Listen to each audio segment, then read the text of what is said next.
Come closer. The shadows have missed you, and tonight they have a new story to tell. Welcome to Scary Stories After Dark.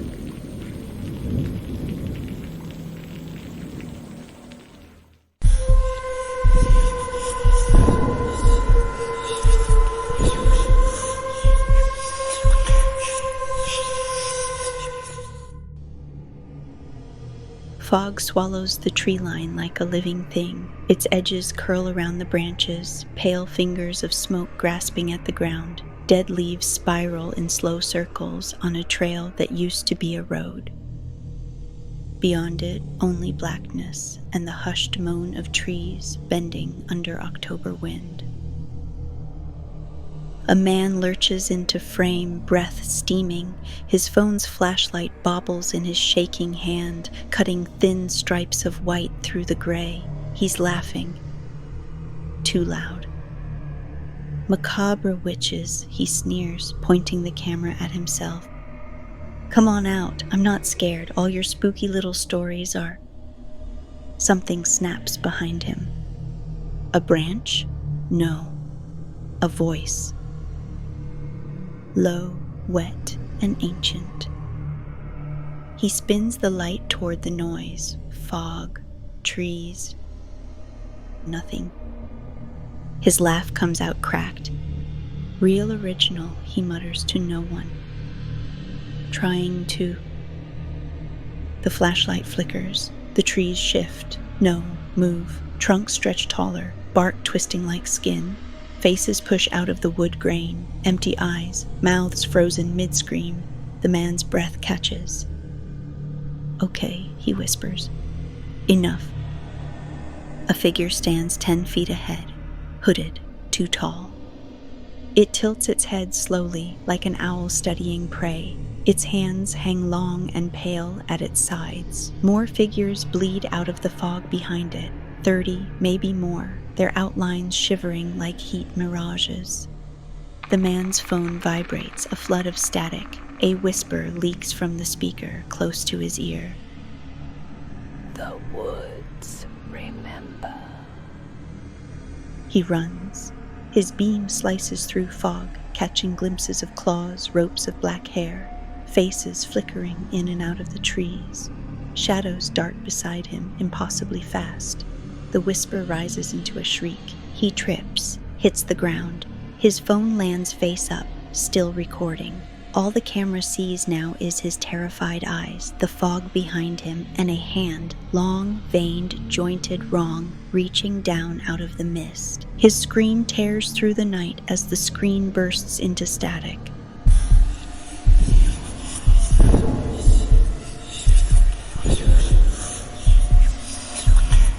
The fog in Macabre Graves never lifted. It only changed its mind about where to rest. This morning it clung to the lampposts and curled like cigarette smoke through the half-dead maples that lined Main Street. Pumpkins slumped on stoops, their faces sunken and slick with rain. The banner over the cafe door sagged with moisture. Celebrate light, shun the witch's night. Inside the crow's cup, the air trembled with hissed steam and the smell of burnt espresso. Morgana sat in her usual corner booth, chin propped on her palm, tracing circles into the condensation of her mug. The coffee was cold already, but she needed the ritual more than the warmth. She watched her reflection in the window, pale, sharp-eyed. The kind of girl adults cross the street to avoid and secretly envied for still being honest about her mood. Across from her, Dorian talked too loud, laughter bouncing off the brick wall. I'm telling you, Morg, if I ever die, play Don't Fear the Reaper at my funeral and make everyone air cowbell. Cass didn't look up from her sketchbook. You'd need friends first. Huh. You wound me. Silas smirked behind his cup. You'll heal. You always do. Like mold. They were beautiful, all of them, in the way outcasts sometimes are, stitched together by sarcasm and caffeine instead of hope. Morgana finally spoke, voice low, dry as ash. If I die young, just bury me in coffee beans. Maybe I'll finally be useful. Don't tempt fate, Silas murmured, glancing at the rain-blurred street. Fate's late anyway, she said. Cass flipped her page. Then maybe it got lost in the woods. That line sat in the air a little too long. The Black Hollow Woods. No one said the name out loud without feeling watched. Morgana checked her phone to break the tension. Local hiker missing, 3rd this month.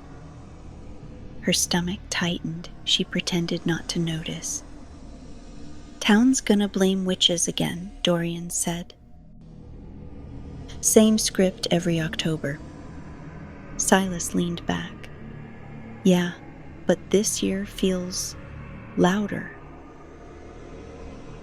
Outside, the fog pressed against the glass like a living thing. For a split second, Morgana thought she saw herself standing across the street. Same coat, same slouch, same hollow stare. The reflection moved a fraction after she did. She blinked. Empty sidewalk. Earth to morgue, Cass said, snapping her fingers. Morgana forced a laugh. Just zoning out. Guess I'm already ghosting. They laughed, real, warm, and for a heartbeat, the world felt safe. The cafe lights glowed gold on their faces. Their friendship was the only bright thing in a town that hated shadows. Silas raised his cup. To the graveyard shift. May our podcast finally get more than 12 views. 13, Dorian corrected. My mom finally subscribed. Cass grinned. So basically, we're famous. Their laughter chased away the quiet, for now. Outside, the fog coiled tighter around the streetlights. Far beyond town, something in the woods opened its eyes. The bloodline wakes.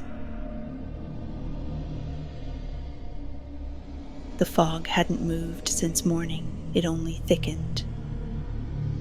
By the time the final school bell rang, the world looked rinsed in gray. Streetlights flickered on too early, their halos weak and yellow against the gloom. Morgana walked home with her headphones in, the music turned up just enough to drown out the hush of the town. She hated how quiet Macabre Graves got after dark, as if every house held its breath.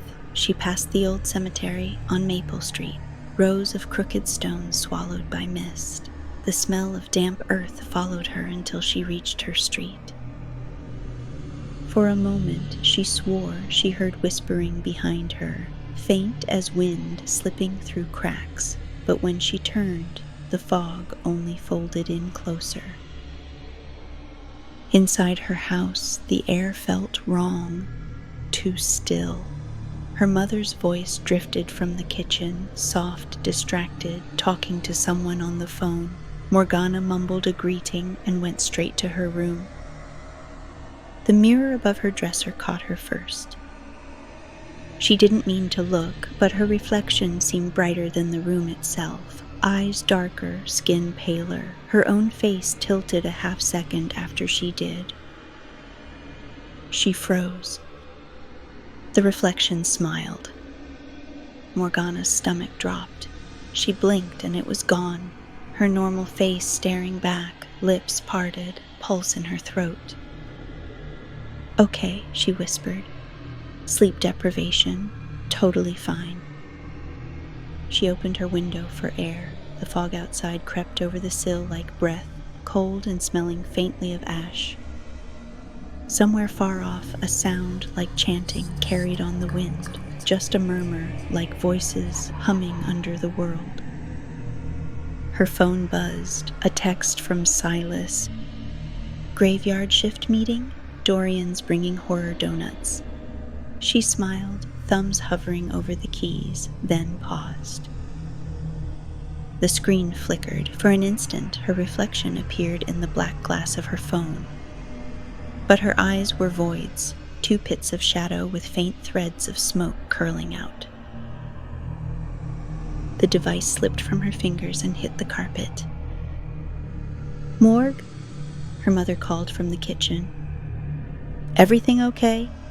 "Yeah," she called back, too loud, too fast. She pressed her palms to her temples. Her heartbeat felt like it was trying to break out of her skin.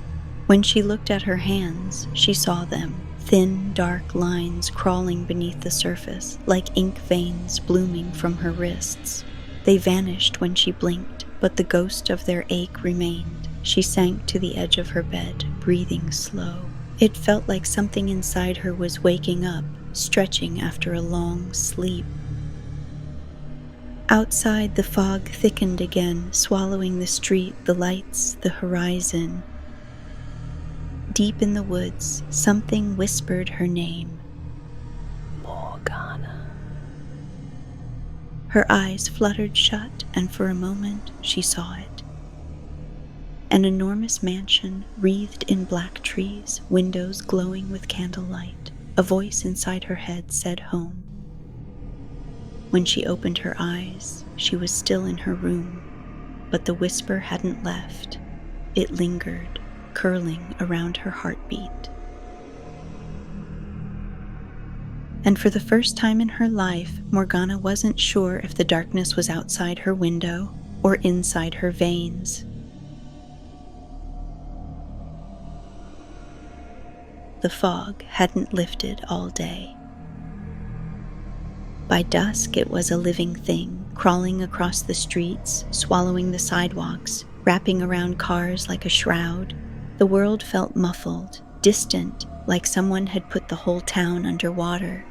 The crow's cup was nearly empty when Morgana pushed through the door. The bell above it gave a hollow jingle, and the smell of coffee hit her like déjà vu. The same booth, the same friends, but something in her chest felt off-kilter, like gravity had shifted just a hair. Dorian waved her over with his usual grin. "Our local cryptid arrives. You look like death, which is on brand." Morgana smirked weakly. "Didn't sleep. The fog's been screaming." Cass blinked. "Screaming?" "Figure of speech," she lied. Silas studied her, quiet as always, the way he did when he didn't believe her but didn't want to call her out. He slid a cup across the table. "Extra shot. You look like you need it." She took it, hands shaking slightly. "Thanks." Dorian launched into the night's podcast plan: missing hikers, urban legends, the old recordings they'd found online of a woman claiming she saw the witches of Macabre Graves near the tree line. He wanted to play the clip for shock value. The voice on the recording was broken, terrified. "They live in the fog. I saw their eyes like pits, like..." Static. Cass frowned. "We should stop playing this." "Why? It's perfect." "No," Morgana said softly, staring at the speaker. "It's not." Something about the voice clawed at her brain, familiar in a way that made her throat tighten.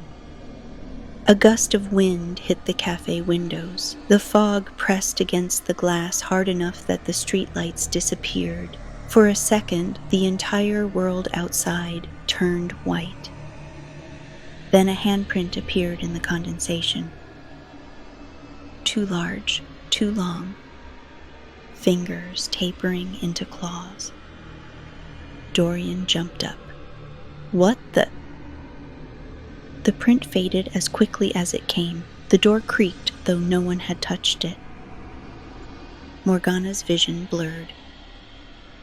For a heartbeat, she saw the cafe empty, her friends gone, every light out. The walls looked charred. Something moved between the tables, shapes too tall to be human. She blinked and the world snapped back. "Morg?" Silas's voice cut through the noise. "Hey, look at me." Her breath came fast. "They're close." Cass reached across the table. "Who's close?" Morgana's eyes were distant, the ones who whisper. Outside, something scraped against the door, a sound like nails across metal. The barista froze mid-step. Dorian laughed nervously. Probably a cat. The power went out. For 2 full seconds, the only light was the glow from Morgana's phone on the table. It illuminated her face, and for a fleeting instant, her eyes were black voids. Cass gasped. "Morgana!" Then the light snapped back. Her eyes were normal again. "Did you see that?" Cass whispered. "See what?" Morgana said, voice trembling. The others exchanged looks. No one spoke. Outside, the fog began to move against the wind. Somewhere, faintly, the cafe's radio crackled to life. No station, no voice, just a whisper carried through static. The bloodline calls. Silas's hand closed over Morgana's. "We need to stop this." But the air around them was already colder, heavier. The town of Macabre Graves had started to wake. By the next morning, Macabre Graves felt sick. The fog hadn't just stayed, it had thickened, bleeding into the houses through doorframes and vents, swallowing color until the world was all gray. The radio stations were static. The air tasted like iron. 3 more people had gone missing overnight. No one spoke about it directly, but fear moved through the town like fever, behind curtains, in the slow turn of locks, in the signs being nailed over doorways that read, "Shun the witch's night." Morgana barely heard the whispers at first. They were like thoughts that didn't belong to her, faint murmurs brushing against the back of her skull. But by the time she reached school, they'd become voices, dozens of them, hissing secrets she couldn't translate. She sat in class, pale and trembling, trying to keep her pen from shaking. The teacher's voice blurred into a low hum. Every flicker of the overhead light sent pain through her head like static in her bones. When she looked up, half the faces around her were wrong, eyes too dark, mouths too still. For a moment she saw them smiling at her, silently mouthing her name. Then the bell rang and everything snapped back. She stumbled out into the hallway and nearly collided with Silas. "Morg," he said, catching her by the shoulders. "You're freezing." I don't know what's happening." Her voice broke. He guided her to a side hallway, out of the current of students. "Since when?" he asked. "Since last night. Since," she swallowed. "Since the cafe." Cass appeared from behind a locker door, her face pale. "You guys heard about Officer Crane? Found him near the woods, or pieces of him." Dorian trailed behind, breathless. "They're saying animals did it." "Yeah, sure." Morgana pressed her hands to her temples. The whispers rose again, like the static was alive. You are not one of them. You are ours. Morg, Silas's voice sounded far away now. Her pulse thundered. Her vision flared white. For a heartbeat she saw the woods, black trees, the faint glow of windows, a figure standing among them, herself. Then the hallway snapped back. She stumbled, knocking over a locker door. Her nose bled. Cass gasped. "We need to get her out of here." They skipped class and drove. Silas's old car cut through the fog, headlights useless. Morgana sat in the passenger seat, eyes half closed, the whispers curling in her head like smoke. Blood calls to blood. The mansion waits. turn left," she whispered. "What?" Silas asked. "Turn left," she repeated, louder this time, though she didn't know why. He did. The road narrowed, asphalt crumbling into dirt. The trees leaned closer. "Morgana, where are we going?" Cass asked. She didn't answer. Her hands clutched the seatbelt tight. The air smelled like fire and rot, and through the fog ahead, just for a heartbeat, they saw it. A shadow of something enormous, windows glowing faintly gold, the outline of a mansion. Then it was gone. Dorian slammed the brakes. "No, that's enough Scooby-Doo for one night." Silas turned to Morgana, his voice low. "You saw it too, didn't you?" She nodded slowly. "I think it saw me first." Outside, the fog shivered as if something breathed beneath it. By nightfall, the fog had eaten the town. Streetlights glowed like dying embers, signs swung in the wind, creaking. No one lingered outside anymore. The few who did walked fast with their heads down, faces pale and wary. Somewhere distant, a church bell rang, but no church in Macabre Graves had worked for years. Morgana, Silas, Cass, and Dorian sat in the back booth of the Crow's Cup again, their little sanctuary now trembling under the weight of silence. The power flickered, the radio kept crackling even when unplugged, and no one could shake the feeling that something was watching through the windows. Cass fidgeted with a sugar packet. Half the senior class didn't show up today. Even Mr. Keene's gone. Principal said he just walked into the woods. Dorian snorted, trying for humor. "Cool, so we're officially living in a creepypasta." Morgana smiled weakly. "If it turns out I'm the final girl, I demand better lighting." Silas didn't laugh. He watched her carefully, his expression unreadable. "You're changing." The words hung between them like smoke. Morgana looked down at her hands. The faint, black veins shimmered under her skin when the light hit right, fading when she blinked. "I don't know what's happening to me." Cass leaned forward. "You think the mansion was real?" "It was," Morgana said softly. "I felt it, like it was calling me." Dorian shifted. "You also said the fog screamed once, so maybe don't take that as a Yelp review." Silas gave him a glare. "She's serious." "I'm serious too," Dorian muttered. "I'm serious about not dying horribly in the woods." Morgana laughed under her breath, but it came out hollow. The air in the cafe thickened again. The windows fogged from the outside this time, and faint handprints began to spread across the glass. Small ones, dozens, maybe hundreds, pressing, dragging downward. Cass whispered, "Oh my God." Silas stood. "Everyone out, now."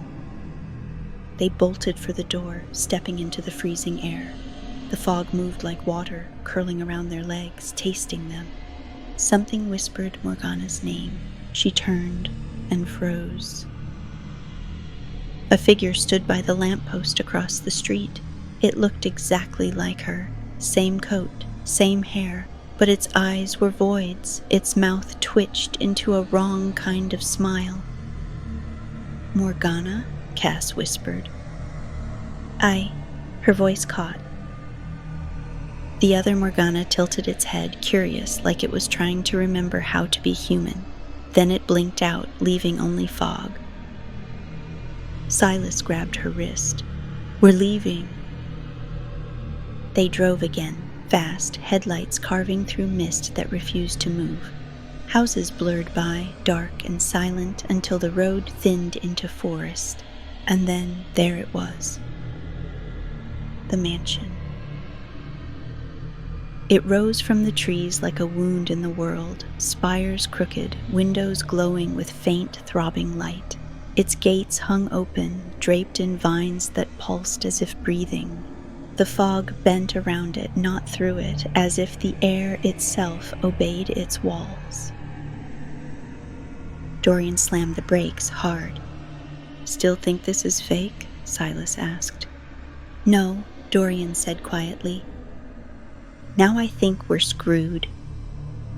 Morgana stepped out of the car. The cold hit her lungs like smoke. The whispers in her skull were screaming now, not words, just hunger. She knew this place. Every inch of her bones said home. Cass grabbed her arm. "Don't go near it." Morgana's voice was barely her own. "I think I already did." The gates creaked. Inside the mansion, faint laughter echoed, dozens of voices layered into one. Silas reached for her hand. "Whatever happens, we face it together." Morgana's fingers trembled against his, the black veins pulsing darker, and from the shadow of the gate, her twin stepped out. Same face, same eyes.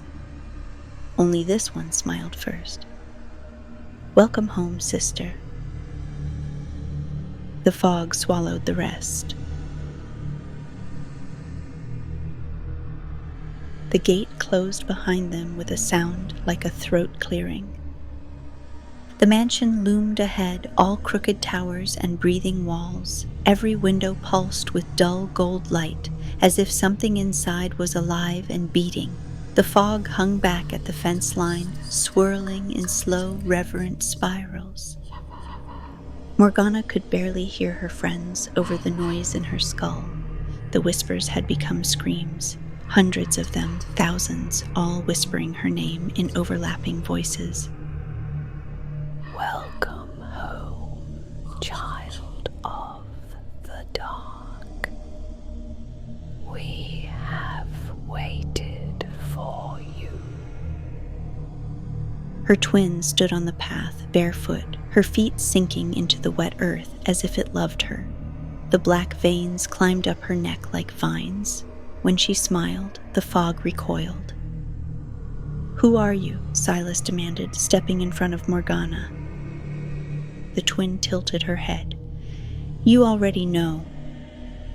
"I don't," Morgana started, but the words crumbled. Her heartbeat slowed, dragging in her chest. She felt the other one's pulse sinking to hers, matching beat for beat. Cass whispered, "Morg, don't look at her." But she couldn't look away. The twins' eyes were bottomless voids, and inside them, flickering shapes, other faces, dozens of Morganas, all shifting, all wrong. The front doors of the mansion groaned open. The sound rolled across the clearing like thunder. Inside, candlelight trembled in the dark hall, and from the shadows, figures emerged. Women in tattered gowns, hair like smoke, skin so pale it seemed to glow. Their eyes burned black, their mouths moved in unison, whispering words that made the air hum. The witches of Macabre Goety. Dorian backed up fast. Nope, we're not doing this." Cass grabbed his arm, voice shaking. "They're real. Oh my God, they're real." Morgana took a step forward. Her twin mirrored it. The witches whispered louder, their voices splitting into impossible harmonies. The air thickened, electric, like the moment before lightning hits. Silas reached for her. "Morgana, stay with me." But she could feel her pulse leaving. The black veins snaked down her wrists, glowing faintly beneath her skin. Her breath came in gasps that weren't fully her own. One of the witches stepped closer, face ageless, eyes hollow. You were never theirs. She said softly. You are ours, blood of Goety, born of ash and shadow. The others are illusions. You are truth.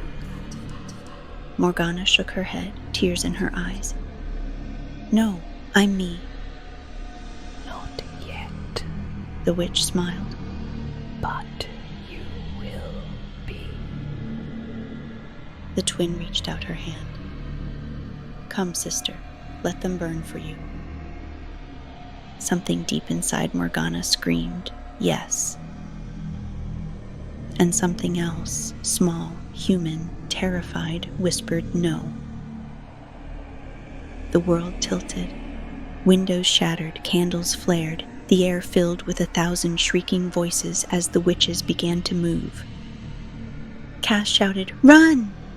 Silas grabbed Morgana, dragging her toward the car. Dorian stumbled behind, screaming as black shapes darted through the fog, clawed hands reaching from nowhere. The mansion walls writhed like muscle. The ground split beneath their feet. The gate tried to close on them. Silas shoved Morgana through first. She hit the dirt, gasping, the night roaring around her. When she looked back, her twin stood in the doorway of the mansion, smiling with calm malice. "We are not done." Then the gate slammed shut. Halloween morning in Macabre Graves arrived without sunlight. The fog lay so thick it pressed against windows like wet cloth. Decorations sagged and dripped. Pumpkins collapsed into themselves, their carved mouths melting into black ooze. Even the air tasted wrong, coppery, like a bitten tongue. By noon, the town began to crack. People wandered the streets in trance-like states, faces pale and blank, whispering names that weren't theirs. Sirens wailed somewhere, then cut off mid-scream. Birds fell from the sky like stones. Morgana and her friends watched from Silas's car on a hill above Main Street. None of them had spoken for miles. Cass's voice finally broke the silence. "It's starting, isn't it?" Morgana's fingers were wrapped around her knees. The black veins pulsed under her skin like living things. "It's because of me." "No," Silas said. "It's because of them." "They're the same thing," she whispered. Below, townspeople began clawing at each other, eyes rolling black. Hands reached from the fog, dragging bodies into the alleys. The sound of distant laughter rose from the woods, dozens of voices, layered and raw. Dorian gripped the dashboard. "We're not gonna make it out." Cass turned to Morgana, eyes fierce. "We're not leaving you." The whispers inside Morgana's head were now a roar. She could feel her sisters moving through the town, spilling out of the woods like smoke. She could feel the mansion breathing, its walls swelling with power. Her phone buzzed. A text appeared on the cracked screen. No number, no contact name. "Tonight, sister, come home." Morgana closed her eyes. In the dark, she saw flashes. Her sisters walking through the fog, townspeople kneeling, the mansion glowing like a heart about to burst. She saw herself at the center of it, black-eyed, smiling, unstoppable. She opened her eyes, trembling. "I think if I go to them, I can stop it, or I become it." Silas took her hand. "Then we go with you." Cass nodded. "All the way." Dorian muttered, "I hate this plan." Then louder, "But yeah, all the way." They drove into the woods. The road disappeared beneath the fog. Shapes darted between the trees, figures too tall, hair dragging, mouths open in silent screams. The car's headlights flickered and died. When they reached the clearing, the mansion was fully awake, spires stretching into the clouds, windows blazing with molten light. The gates yawned open like jaws. Inside, hundreds of witches stood waiting, black eyes glimmering. And at the center, Morgana's twin stepped forward. The black veins up her arms were now full rivers, glowing. "Sister," she called, "come home and be more than human." The power inside Morgana flared, burning through her veins. She could feel her friend's hands on her shoulders, anchoring her. Silas whispered, "Whatever you choose, we're here." Morgana stepped toward the gates. The witches' voices rose into a deafening chant. The fog surged, swallowing the world behind them. She looked back once at her friends, the only bright things left in the gray, and then at her twin. Inside her head, two voices screamed at once. Yes, and no. She walked forward.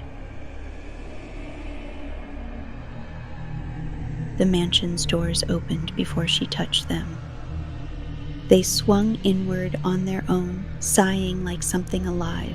The inside smelled of ash and candle wax. The floorboards pulsed under Morgana's feet, faintly warm, like a heartbeat buried beneath the wood. Her friends hesitated at the threshold. Cass held a flashlight that flickered, no matter how fresh the batteries were. Silas had his arm wrapped around Morgana, keeping her upright as if sheer will could tether her to herself. Dorian trailed behind, muttering every nervous joke he could think of under his breath. The hallway stretched farther than it should. Portraits lined the walls, all of them of the same woman at different ages, long black hair, eyes swallowed by shadow. Every few steps, the eyes in the painting shifted to follow them. At the end of the corridor, a door waited. Its handle throbbed faintly like a pulse. The whisper in Morgana's head became a single voice now, herself, older, crueler. You know the way.